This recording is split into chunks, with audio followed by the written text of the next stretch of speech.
Bapak, Ibu, Saudara, dan anak-anak yang mengasihi dan dikasihi Tuhan, selamat bertemu kembali dalam ibadah Minggu 18 Oktober 2020. GKJP Jemaat Malang. Salam sejahtera dari Tuhan Yesus untuk kita semua. Jemaat milik Tuhan, saat ini kita masih dalam suasana bulan Ikumene. Tentunya kita terus belajar membangun persekutuan dan kokoh dengan Tuhan, juga mewujudkan relasi yang indah dengan sesama umat Tuhan. Dan dengan mengandalkan Tuhan, kita juga berharap bahwa godaan dan cobaan dalam hidup kita bisa kita atasi dengan baik. Percayalah, campur tangan Tuhan selalu menjadi berkat dan sukacita. Saudaraku yang terkasih dalam Tuhan, ibadah kita saat ini akan dilayani oleh Bapak Pendeta Legal Hindrawan SAG. Mari bersama mengawali ibadah kita dengan memuji Tuhan dari Kidung Jemaat 20 bait yang pertama. Oh hari istirahat.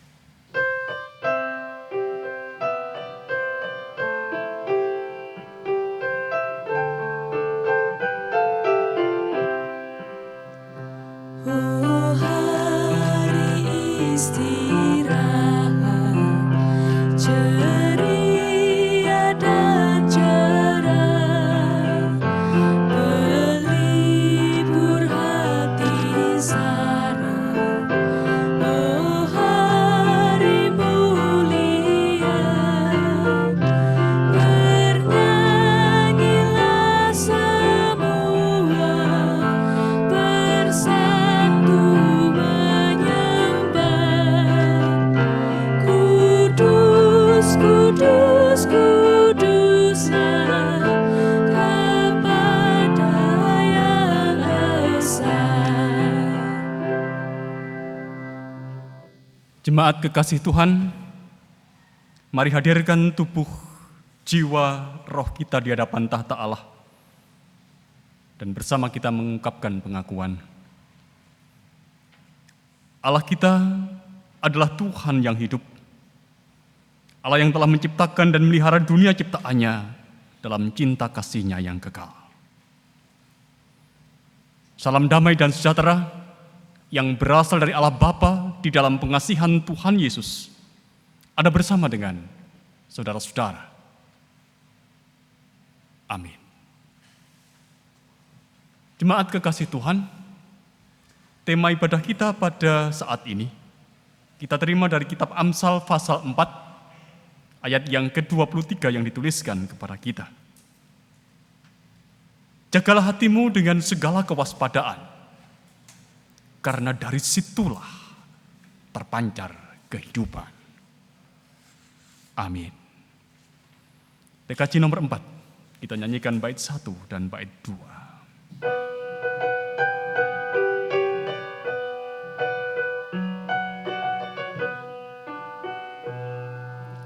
Angkatlah hatimu pada Tuhan, bunyikan kecapi dan menari.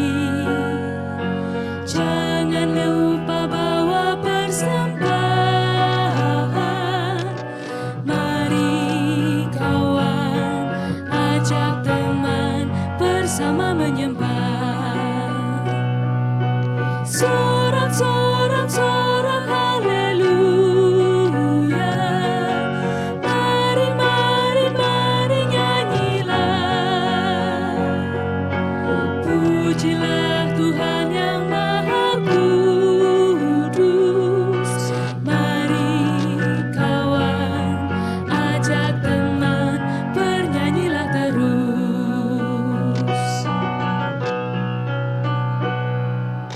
Janganlah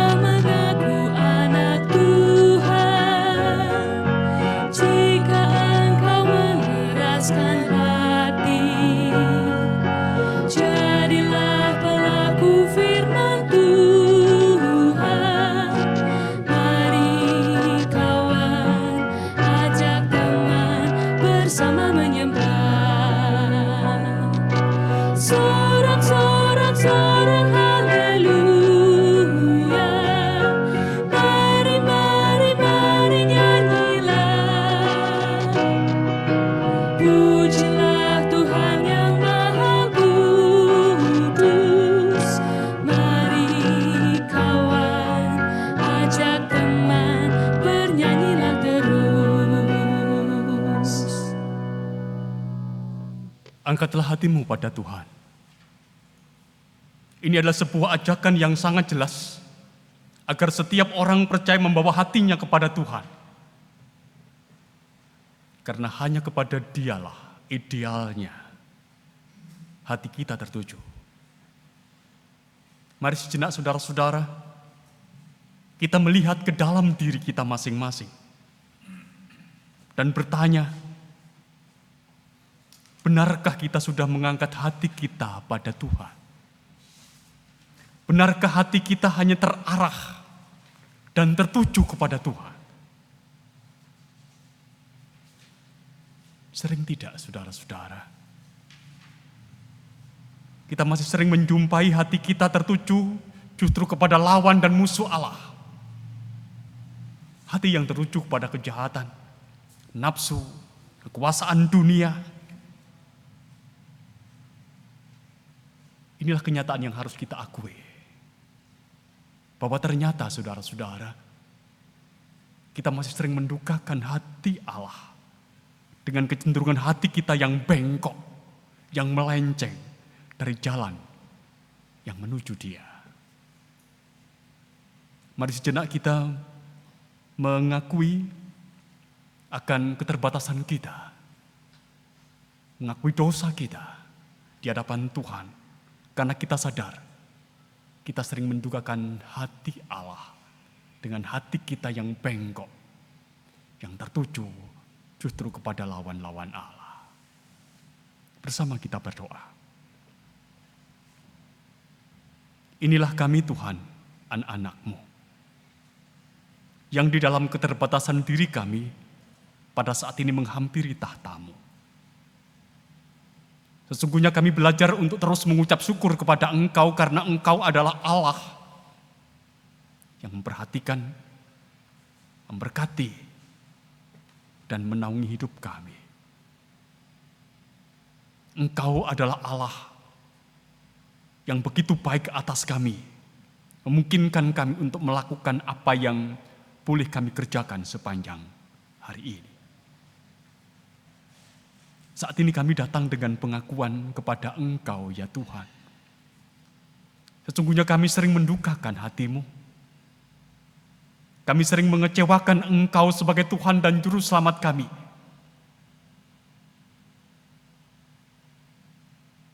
Karena hati kami sering tak tertuju kepada Engkau, tapi justru tertuju kepada nafsu, kejahatan, dan segala sesuatu yang berlawanan dengan Engkau. Saat ini, di dalam keterbatasan diri kami sebagai pribadi dan jemaat, kami memohon kepada Engkau supaya Engkau mengampuni kami. Supaya dengan pengampunan-Mu ya Tuhan, kami beroleh pembebasan dari Engkau dan untuk selanjutnya kami boleh belajar untuk menyerahkan hati kami, mengarahkan hati kami hanya tertuju kepada Engkau sehingga hidup kami pun juga pada akhirnya berkenan di hadapan Tuhan. Kami percaya kebaikan-Mu ya Allah yang akan senantiasa ada, hadir di dalam kehidupan kami. Mungkinkan kami untuk terus memperbaharui kehidupan karena rahmat dan anugerah-Mu. Dan mengungkapkan doa kami hanya dalam nama Tuhan Yesus. Amin.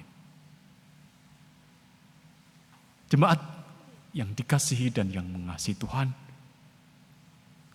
siapapun yang dengan jujur mengakui segala dosanya di hadapan Tuhan, Tuhan Sang Pengampun kepada kita semua memberitakan berita pengampunannya. Menurut Efesus pasal 1 ayat 7 dan 8. Sebab di dalam Dia dan oleh darahnya kita beroleh penebusan yaitu pengampunan dosa menurut kekayaan kasih karunia-Nya yang dilimpahkannya kepada kita dalam segala hikmat dan pengertian. Amin. Dan seiring dengan berita pengampunan ini, saudara-saudara, mari kita kembali agungkan Tuhan. Hitung jemaat 395 bait 4 dan 5.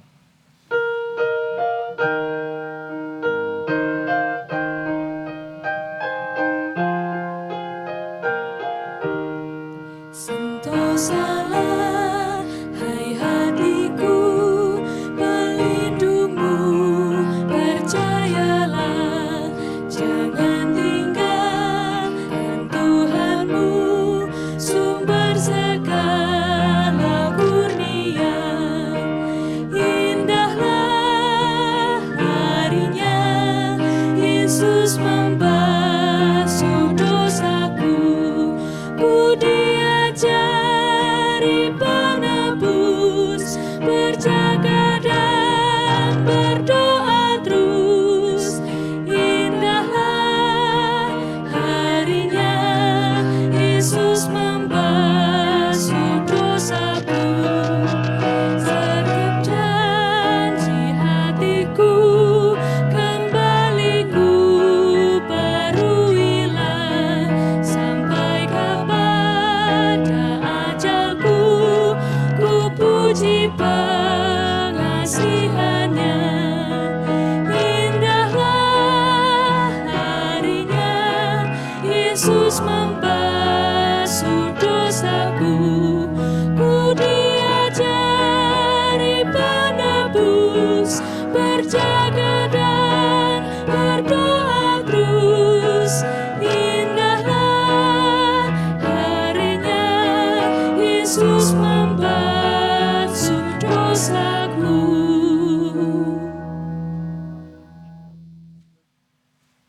Ya Allah Roh Kudus, hadirlah dan penuhilah hati kami dengan kuasa-Mu.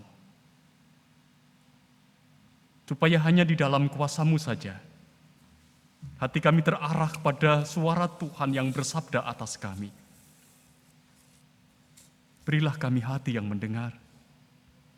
Berilah kami hati yang paham. Berilah kami hati yang melakukan apa yang Kau firmankan, ya Allah. Hamba-Mu yang mewartakan ada dalam keterbatasan dan kekurangan. Mohon hikmat-Mu atas kami, ya Allah, dalam kuasa Roh Kudus. Demi Kristus, Sang Juru Selamat kami berdoa. Amin. Jemaat yang dikasihi dan mengasihi Tuhan, firman Tuhan yang akan kita baca dan kita renungkan diambil dari Matius 22 ayat 15 sampai dengan 22. Yang demikian bunyinya, tentang membayar pajak kepada kaisar. Kemudian pergilah orang-orang Farisi, mereka berunding bagaimana mereka dapat menjerat Yesus dengan suatu pertanyaan. Mereka menyuruh murid-murid mereka bersama-sama orang-orang Herodian bertanya kepadanya, "Guru, kami tahu Engkau adalah seorang yang jujur dan dengan jujur mengajar jalan Allah, dan Engkau tidak takut kepada siapapun juga, sebab Engkau tidak mencari muka. Katakanlah kepada kami pendapat-Mu. Apakah diperbolehkan membayar pajak kepada kaisar atau tidak?" Tetapi Yesus mengetahui kejahatan hati mereka itu, lalu berkata, "Mengapa kamu mencobai aku, hei orang-orang munafik? Tunjukkanlah kepadaku mata uang untuk pajak itu." Mereka membawa suatu dinar kepadanya. Maka ia bertanya kepada mereka, "Gambar dan tulisan siapakah ini?" Jawab mereka, "Gambar dan tulisan kaisar." Lalu kata Yesus kepada mereka, "Berikanlah kepada kaisar apa yang wajib kamu berikan kepada kaisar, dan kepada Allah apa yang wajib kamu berikan kepada Allah." Mendengar itu, heranlah mereka dan meninggalkan Yesus, lalu pergi. Demikian bunyi kesaksian firman Tuhan. Yang berbahagia adalah setiap orang yang mendengar dan melihara firman Tuhan ini dalam hati dan hidupnya. Amin.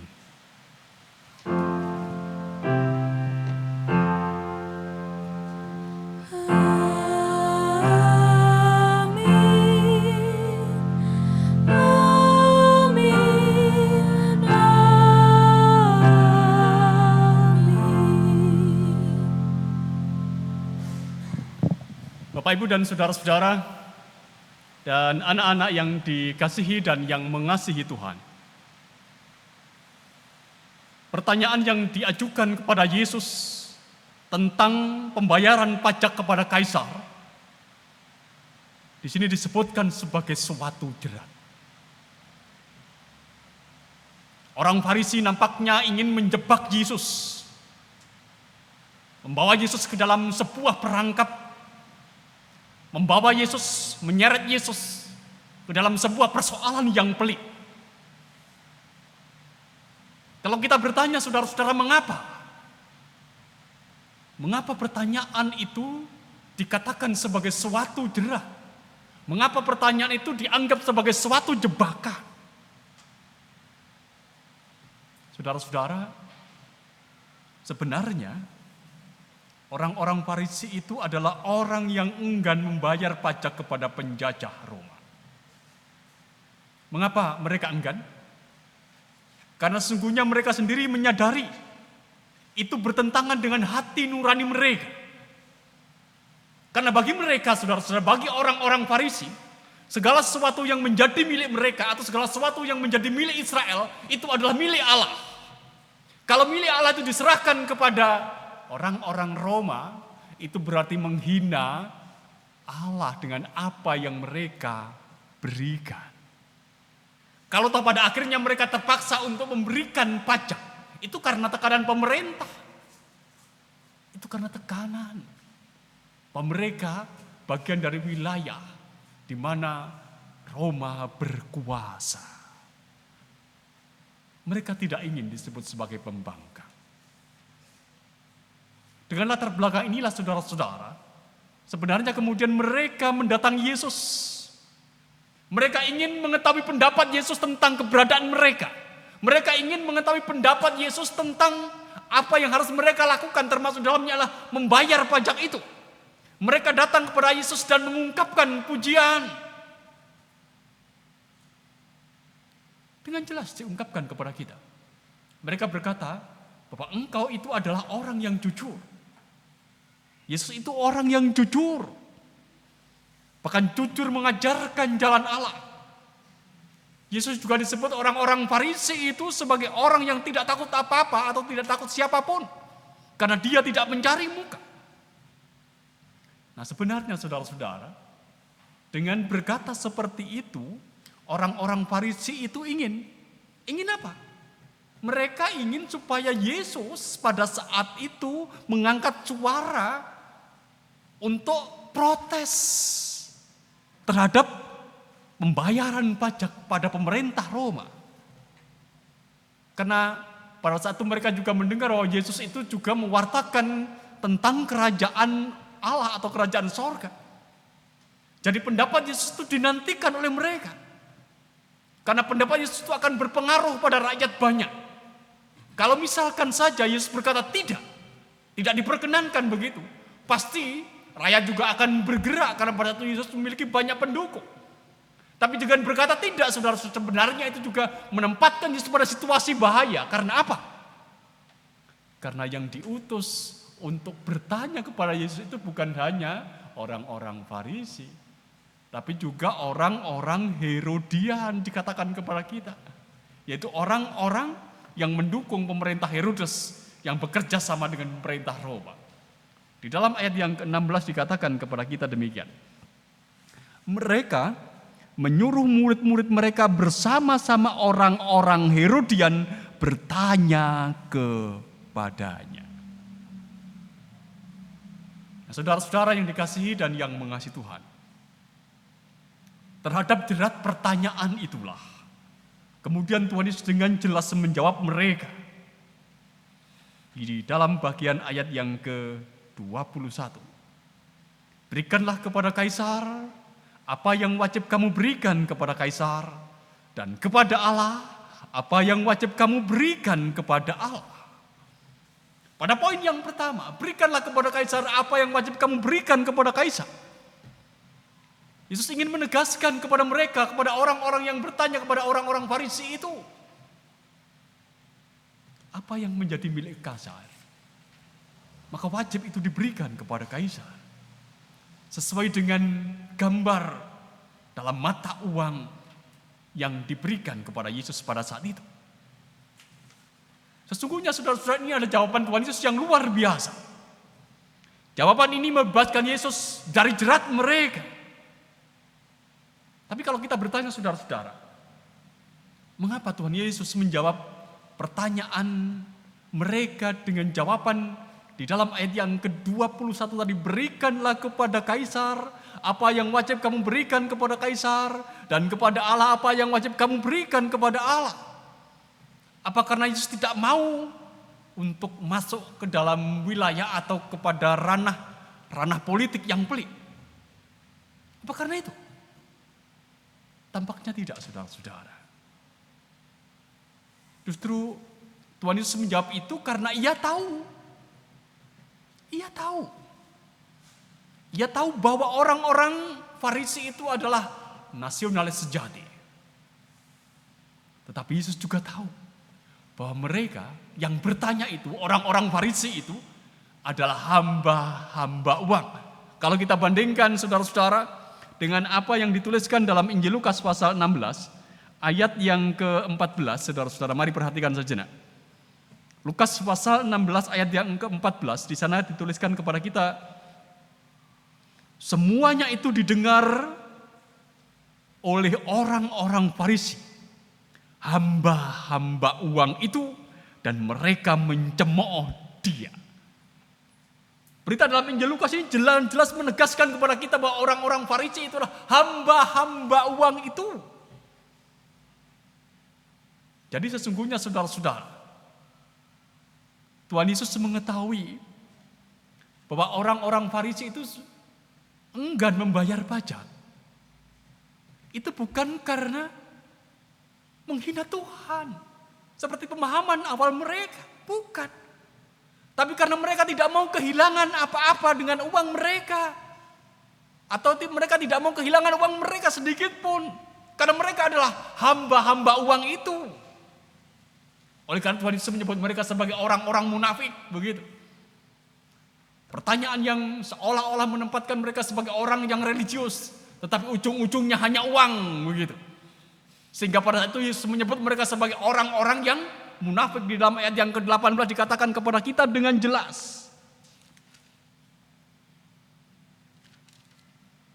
Mari perhatikan bacaan kita kembali.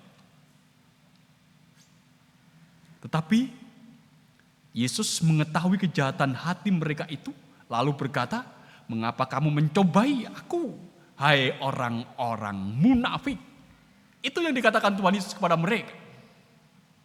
Dengan berkata seperti itu, saudara-saudara, Tuhan Yesus ingin menegaskan kepada orang-orang Farisi yang bertanya kepadanya, engkau, hai orang-orang Farisi, engkau tidak mungkin mengabdi kepada Allah karena engkau adalah abdi uang. Engkau juga tidak akan mungkin menjadi manusia yang disebut sebagai nasionalis sejati karena engkau juga mengabdi kepada uang. Engkau tidak mungkin hidup dengan menempatkan dirimu dan pada posisi di mana engkau memiliki dua tuan. Engkau tidak mungkin itu melakukannya. Engkau adalah orang-orang munafik. Engkau tahu apa yang baik, tetapi engkau tidak pernah mau melakukan apa yang baik itu. Oleh karena itu saudara-saudara, kemudian Tuhan Yesus menantang mereka dengan jawaban yang kedua.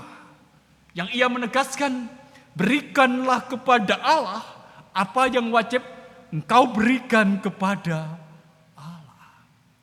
Berikanlah kepada Allah apa yang wajib kamu berikan kepada Allah. Ini adalah jawaban terpenting Yesus, saudara-saudara. Tuhan Yesus di sini menegaskan kepada orang-orang Farisi.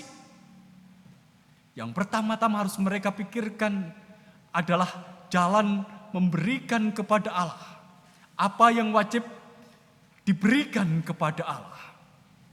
Allah memiliki hak untuk meminta sesuatu kepada manusia. Itu memang tak tertulis sebagaimana mata uang yang di gambarnya itu adalah gambar kaisar. Dan sebenarnya inilah saudara-saudara yang belum dikerjakan oleh orang-orang Farisi. Mereka belum mengerjakan memberi kepada Allah apa yang wajib diberikan kepada Allah. Karena apa?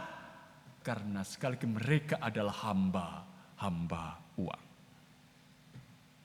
Memang saudara-saudara pada akhirnya narasi kita ini menuliskan di dalam ayat yang ke-22, mereka itu menjadi heran dengan jawaban Yesus.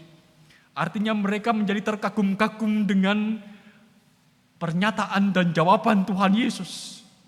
Mereka tak habis pikir Yesus bisa lolos dari jerat mereka. Mereka pada akhirnya tahu kaliber Yesus. Mereka tahu akhirnya kapasitas Yesus itu seperti apa. Tapi toh ini tidak membuat mereka percaya. Tapi justru membuat mereka kemudian pergi meninggalkan Yesus. Dan mereka akan datang kembali untuk menyerang Yesus.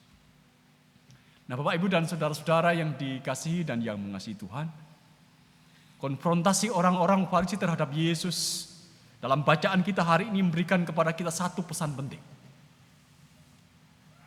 Satu pesan penting disampaikan kepada kita, yaitu supaya kita waspada dengan hati kita. Waspada dengan hati kita.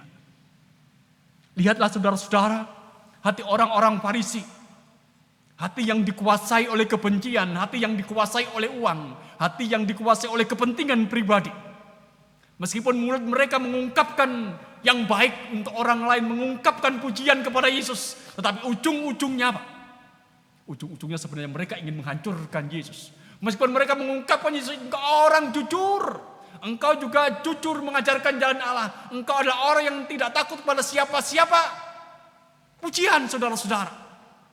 Tapi ujung-ujungnya adalah sarana untuk menghancurkan Yesus. Dan sekali lagi dengan inilah Yesus mengetahui dan kemudian mengatakan, engkau ini orang-orang munafik. Saudara-saudara, Yesus melalui cerita ini ingin menegaskan kepada kita semua, supaya kita tidak menyerahkan hati kita itu pada kebencian. Tidak menyerahkan hati kita pada uang dan kepentingan pribadi kita. Itu akan menjerumuskan kita pada tindakan yang mengarah pada penghancuran atas kehidupan. Mari saudara-saudara, kita melihat hati kita. Mari kita melihat kecondongan hati kita. Kecondongan untuk memelihara kehidupan, atau kita melihat ada kecondongan untuk menghancurkan kehidupan. Hati yang memiliki condongan untuk menghancurkan kehidupan saudara-saudara, pastilah itu hati si jahat. Itu dari si jahat. Itulah hati iblis. Mari kita sejenak mengingat saudara-saudara, sebuah peristiwa yang pernah dialami oleh Tuhan Yesus. Ketika Tuhan Yesus dicobai di padang gurun. Dan pada saat itu iblis tahu bahwa mereka gagal untuk mencobai Yesus. Gagal total dengan 3 pencobaan kepada Yesus. Tapi meskipun mereka gagal saudara-saudara, kita melihat bahwa mereka tidak mau mengakui kuasa Yesus. Mereka juga tidak mau menyembah Yesus. Bahkan mereka kemudian pergi menunggu kesempatan yang lain untuk menghancurkan Yesus. Saya bayangkan saudara-saudara bahwa ini identik atau ini mirip dengan apa yang dilakukan oleh orang-orang Farisi pada saat itu. Yaitu mereka tahu mereka gagal untuk menjerat Yesus, tapi kemudian mereka tidak mau mengakui kuasa Yesus, keberadaan yang begitu besar. Tapi justru mereka pergi seperti iblis yang pergi setelah mencobai Yesus. Saudara-saudara yang dikasihi dan yang mengasihi Tuhan, tidak demikian dengan hati Yesus. Hatinya dikuasai oleh hasrat untuk membangun kehidupan. Hatinya dikuasai untuk memelihara kehidupan. Hatinya adalah hati yang mengampuni. Hatinya adalah hati yang paham. Hatinya adalah hati yang menerima. Hatinya adalah hati yang mengerti. Jelas dia tahu, saudara-saudara, bahwa dirinya dijebak. Jelas tahu bahwa dirinya hendak dihancurkan. Tapi kita tidak melihat dan kita tidak mendengar makian keluar dari mulutnya, tidak. Kita tidak mendengar nada marah dari ungkapan Yesus. Sekalipun dia tahu bahwa dirinya itu hendak dihancurkan oleh orang-orang Farisi. Inilah hati yang menghidupkan. Hati yang merawat kehidupan. Berbanding terbalik dengan hati orang-orang Farisi yang hendak menghancurkan Yesus. Dan saya kira ini saudara-saudara sejalan dengan apa yang menjadi tema ibadah kita. Di dalam kitab Amsal pasal 4 ayat yang ke-23, mari kita ingat kembali saudara-saudara. Dikatakan kepada kita, jagalah hatimu dengan segala kewaspadaan. Karena dari sanalah terpancar kehidupan. Itulah hati Yesus, saudara-saudara. Semua tindakannya, semua perbuatannya, apa yang dikatakannya, itu mencerminkan hatinya, merefleksikan hatinya. Bapak, Ibu, dan saudara-saudara, dan anak-anak yang dikasihi dan yang mengasihi Tuhan. Di minggu yang ketiga bulan Ekumene ini, sesungguhnya kepada kita semua diajukan sebuah tantangan untuk mengupayakan kesatuan atas kehidupan gereja-gereja di dunia ini. Kepada kita diajukan sebuah tantangan untuk mengupayakan kesatuan di antara tubuh Kristus. Dalam konteks yang lebih luas, kalau kita memahami ekumene, ya dunia ini. Kita ditantang untuk hidup membawa kesatuan atau mengupayakan kesatuan bagi seluruh dunia ini. Ini adalah sebuah perjuangan yang membutuhkan waktu dan komitmen untuk bisa diwujudkan. Dan untuk itu semua saudara-saudara, untuk upaya penyatuan itu, untuk semua upaya ekumene itu saudara-saudara, mari kita ingat, di situ selalu dibutuhkan orang-orang yang menyerahkan hatinya kepada Allah. Selalu dibutuhkan orang-orang berhati Allah, begitu dalam bahasa yang lebih ekstrem. Hati yang tidak mendendam, meskipun disakiti. Hati yang tidak marah, meskipun dikhianati. Hati yang tidak memaki, meskipun dicaci. Hati yang tetap mengasihi, meskipun selalu dibenci. Itulah hati yang terarah kepada Allah. Mari saudara-saudara, serahkan hati kita kepada Allah seperti pujian kita. Sebagai bukti nyata bahwa kita ini memberi kepada Allah apa yang wajib kita berikan kepada Allah. Jangan pernah bermimpi bahwa kita akan memberikan tenaga, pikiran, kelakuan kita, tindakan kita kepada Allah, saudara. Jangan pernah bermimpi sebelum kita menyerahkan hati kita ini kepada Allah. Saudara-saudara, saya menemukan satu video menarik. Sebuah film yang hanya berdurasi 2 menit. Konon film ini adalah pemenang Oscar. Mari sejenak kita menyaksikannya sebagai bagian dari refleksi kita atas bagaimana seterusnya kita mengarahkan hati kita kepada Allah. Mari sejenak kita perhatikan.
Bapak,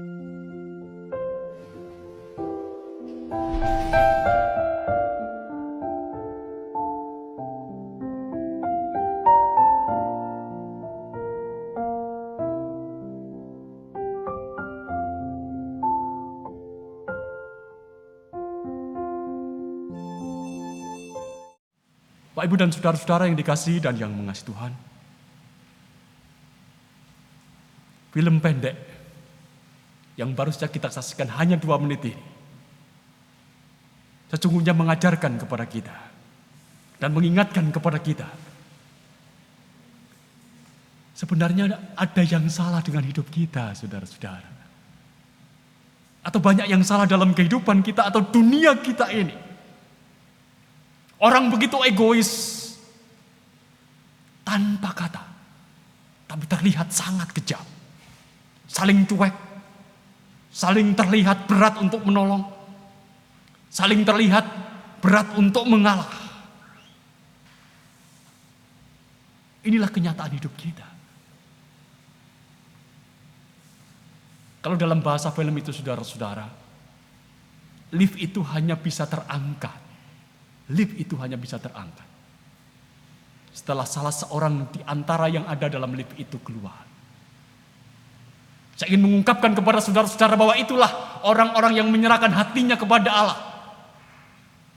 Hidup ini hanya akan bergerak jika ada orang-orang yang menyerahkan hatinya kepada Allah. Tidak hanya berpikir tentang dirinya sendiri dan untuk dirinya sendiri.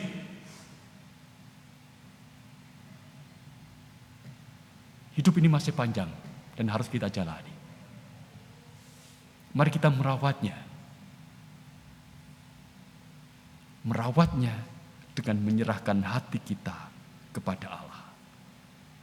Bukan seperti orang-orang Farisi yang justru ingin menghancurkan kehidupan. Berusahalah, berjagalah, dan pastikan hati kita hanya tertuju kepada Allah. Tuhan berkati kita. Amin. Kita mengambil saat hening.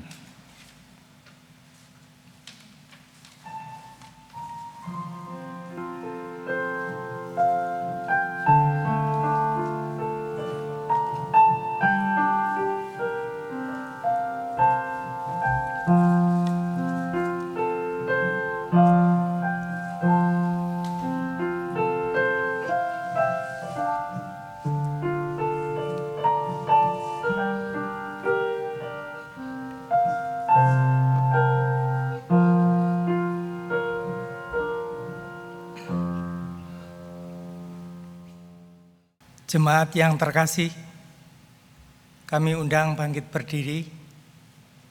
Mari kita memperbarui iman percaya kita kepada Tuhan dengan mengikrarkan pengakuan iman rasuli yang demikian.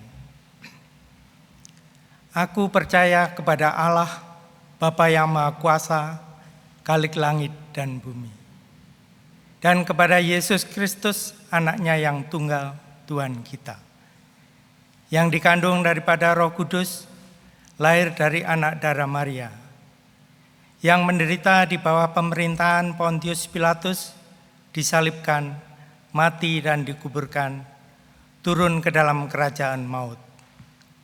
Pada hari yang ketiga bangkit pula dari antara orang mati, naik ke surga, duduk di sebelah kanan Allah, Bapa yang Maha Kuasa, dan akan datang dari sana untuk menghakimi orang yang hidup dan mati. Aku percaya kepada Roh Kudus, gereja yang kudus dan am, persekutuan orang kudus, pengampunan dosa, kebangkitan daging, dan hidup yang kekal. Amin. Jemaat, kami persilakan duduk. Vokal grup and Queen akan memberikan persembahan pujiannya untuk Tuhan. Tiada ternilai.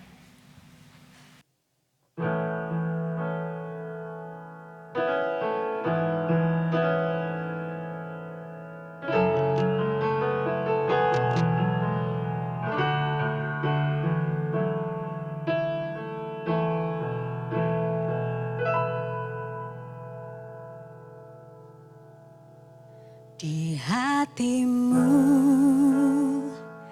terukir namaku di matamu, terlukis wajahku bukan karena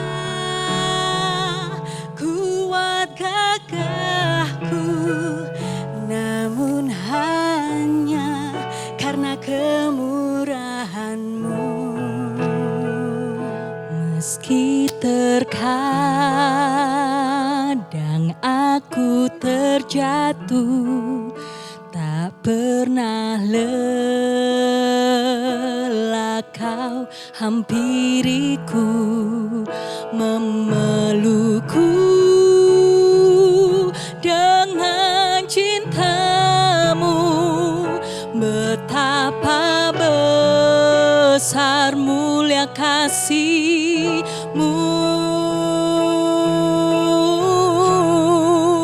Bagi-Mu Tuhan segala pujian,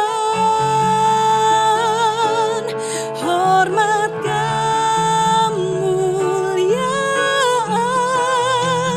tiada ternilai. Salib-Mu Tuhan sungguh berharga. Engkau Yesus.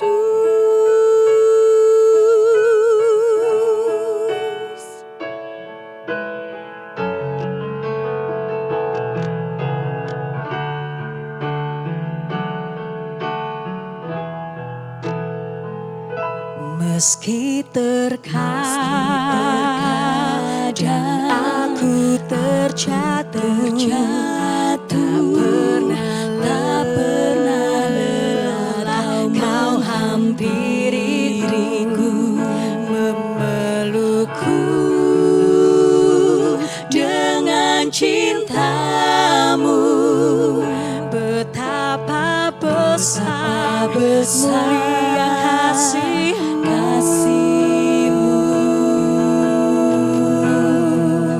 Bagi-Mu Tuhan segala pujian, hormat kemuliaan tiada ternilai. Salib-Mu Tuhan sungguh berharga. Engkau, bagi-Mu Tuhan segala pujian, hormat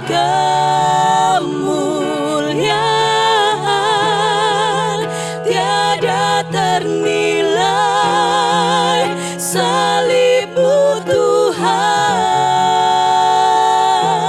sungguh berharga.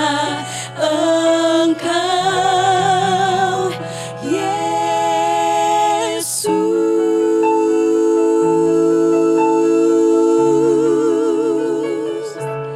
sungguh berharga. Engkau Yesus.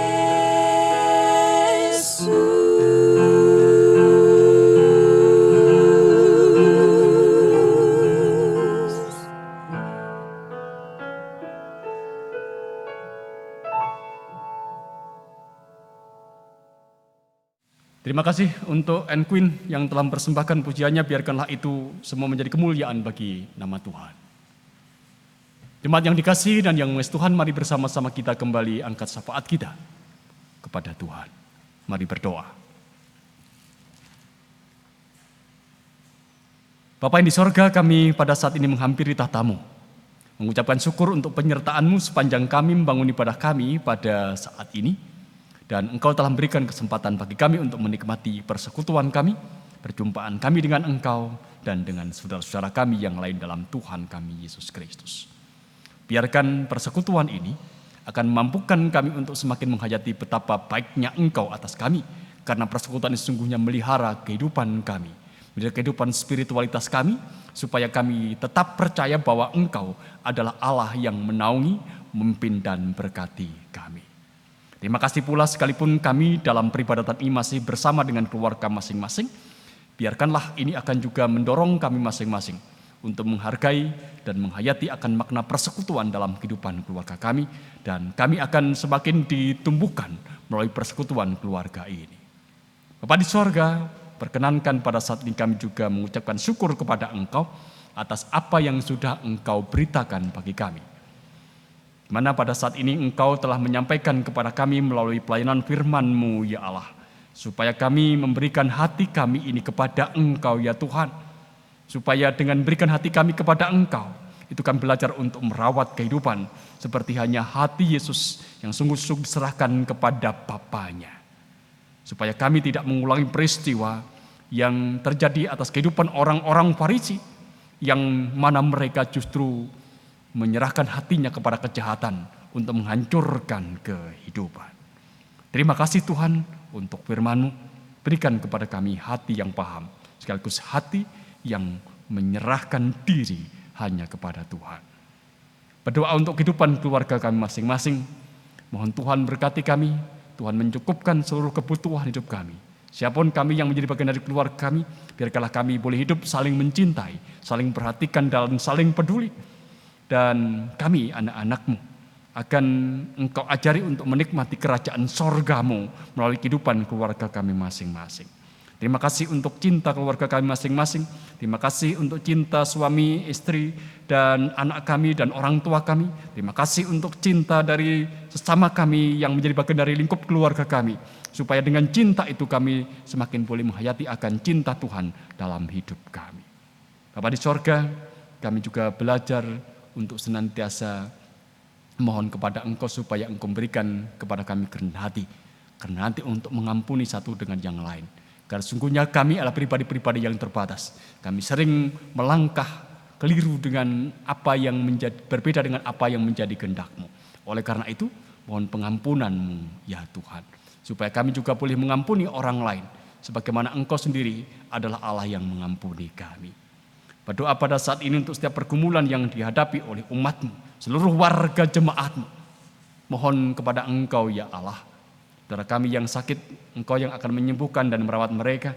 Saudara kami yang ada dalam kegelapan, Engkau yang akan berikan terang kepada mereka.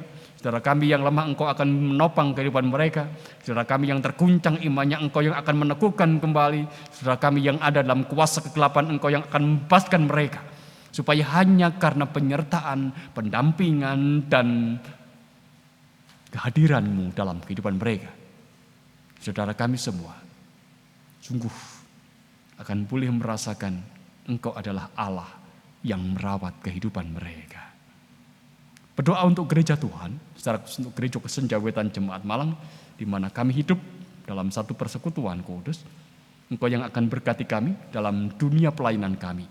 Siapapun juga kami, dari penatua, diaken, para membantu, perangkat kerja yang ada di jemaat, dan juga saudara kami yang ikut terlibat sebagai pegawai di gereja kami. Tuhan yang berkati, Tuhan yang memimpin, Tuhan yang mengarahkan, dan Tuhan juga yang memberikan tulusan hati untuk boleh berkarya demi kemuliaan nama Tuhan. Supaya dengan demikian kami belajar untuk terus mengedepankan Tuhan dalam kehidupan kami dan menjadi bagian dari pelayanan dalam kehidupan gereja kami, sehingga kenyataan bahwa gereja-Mu sungguh-sungguh menjadi berkat sungguh boleh dirasakan oleh semua.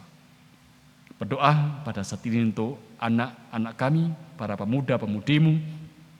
Berikan berkat-Mu atas mereka. Berikan kepada mereka semangat untuk melayani melalui apapun juga yang dilakukan di dalam kehidupan mereka. Supaya sekalipun mereka ada dalam keterbatasan sebagai anak, sebagai pemuda, mereka semua akan tetap boleh menghayati bahwa Engkau akan menjadikan mereka sebagai alat-Mu. Lebih dari itu, mereka akan Engkau berikan hikmat dari Engkau, dan mereka akan boleh meraih mimpi dan harapan mereka. Berdoa untuk seluruh warga jemaat-Mu dalam setiap pekerjaannya. Tuhan berkati, cukupkan semua kebutuhannya, dan berikanlah berkat-Mu atas saudara kami semua dalam setiap pekerjaan yang dilakukannya, supaya melalui setiap pekerjaan itu setiap orang akan mengatakan cukup berkat-Mu atas hidupnya. Wabah COVID yang sampai saat ini belum sirna dari muka bumi ini, kami serahkan kepada Tuhan. Kami percaya rencana Tuhan yang terbaik atas kehidupan dunia ini. Dan kami menyerahkan setiap upaya yang dilakukan oleh setiap pribadi, institusi atau lembaga apapun juga yang ada di muka bumi ini, tetap berikan kepada mereka komitmen yang kuat, semangat yang kuat untuk boleh menepis seluruh persoalan dan pergumulan yang terjadi karena pandemi COVID-19 ini. Sampai pada akhirnya kami juga kembali boleh merasakan damai dan sejahtera-Mu karena Engkau turut terlibat merawat dunia ini. Bapa di sorga, berkenan kami juga berdoa untuk kehidupan bangsa negara kami. Dan sesungguhnya kami merasakan akhir-akhir ini ada berbagai macam gejolak yang ada di negeri ini. Kami serahkan kepada Engkau supaya negeri ini tetap ada dalam pengamanan Tuhan. Supaya Tuhan memberikan hikmat kepada mereka, para pemimpin negeri kami. Mampukan mereka untuk berkarya demi kemuliaan nama Tuhan, berkarya demi bangsa negara kami, dan demi damai sejahtera yang Engkau janjikan atas negeri ini. Kami mengungkapkan doa kami dalam nama Tuhan kami Yesus Kristus yang telah mengajarkan kepada kami berdoa. Bapa kami yang di sorga, dikuduskanlah nama-Mu, datanglah kerajaan-Mu, jadilah kehendak-Mu di bumi seperti di sorga. Berikanlah kami pada hari ini makanan kami yang secukupnya, dan ampunilah kami akan kesalahan kami, seperti kami juga mengampuni orang yang bersalah kepada kami. Dan janganlah membawa kami ke dalam pencobaan, tapi lepaskanlah kami daripada yang jahat, karena Engkaulah yang punya kerajaan, kuasa, dan kemuliaan sampai selama-lamanya. Amin. Jemaat yang dikasihi dan mengasihi Tuhan, tiba saatnya kita untuk menyerahkan persembahan kepada Tuhan. Bukan besar atau kecilnya persembahan yang kita serahkan kepadanya, tetapi semangat kita untuk terus bersyukur kepada Tuhan atas berkat dan karunia yang diberikan kepada kita. Jemaat yang terkasih, firman Tuhan yang mendasarkan persembahan kita diambil dari Injil Matius 6 ayat 19 sampai 21 yang demikian. Janganlah kamu mengumpulkan harta di bumi ngengat dan karat merusakkannya, dan pencuri membongkar serta mencurinya. Tetapi kumpulkanlah bagimu harta di sorga ngengat dan karat tidak merusakkannya, dan pencuri tidak membongkar serta mencurinya. Karena di mana hartamu berada, di situ juga hatimu berada. Bersamaan dengan kita mengumpulkan persembahan yang sudah kita siapkan, kita pujikan Kidung Jemaat nomor 393, bait pertama dan yang ketiga. Tuhan betapa banyaknya.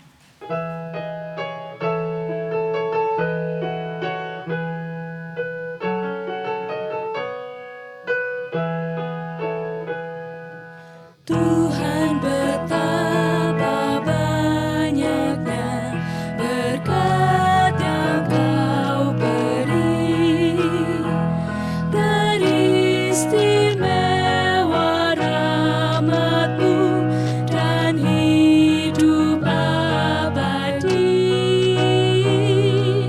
Terima kasih ya Tuhanku atas keselamatanku, padaku telah Kau beri hidup bahagia abadi. Setiap hari rahmat-Mu tiada putusnya. Puji nama-Mu tetap selamanya. Terima kasih ya Tuhanku atas keselamatanku, padaku telah Kau beri hidup bahagia abadi. Mari kita serahkan persembahan kita dalam doa. Mari kita berdoa.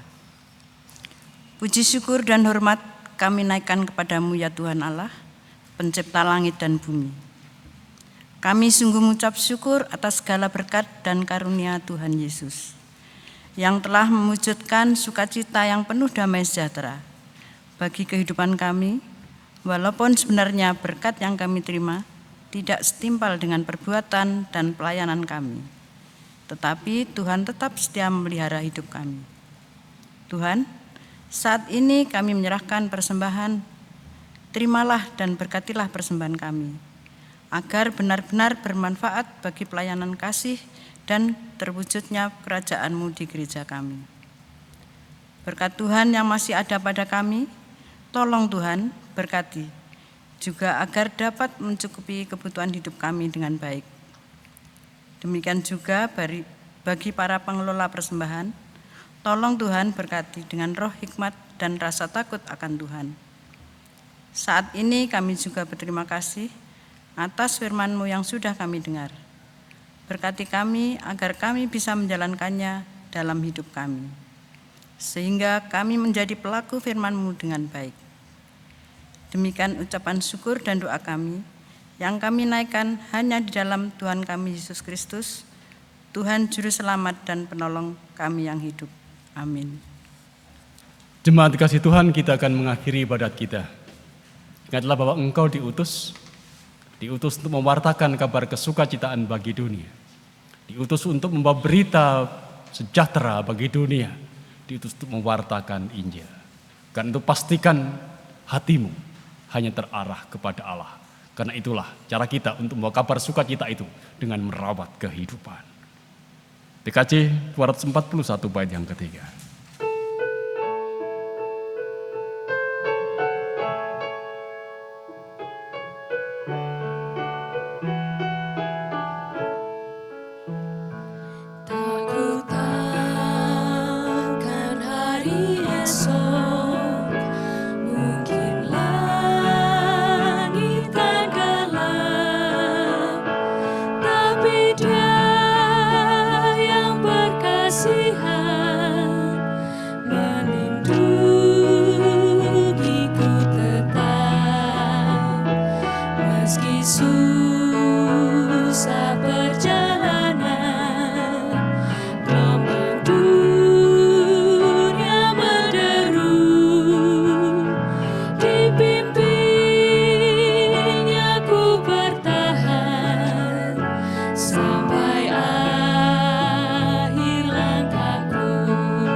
Saudara-saudara, unduhlah dari pertemuan ibadah kita dan terimalah berkat Tuhan. Tuhan memberkati engkau dan melindungi engkau. Tuhan menyinari engkau dengan wajah-Nya dan beri kepada engkau kasih karunia. Tuhan menghadapkan wajah-Nya kepadamu dan memberi engkau damai sejahtera, kini dan selamanya. Amin.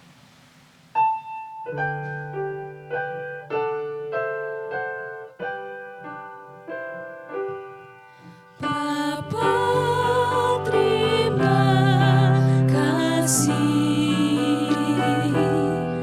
Bapa, terima kasih.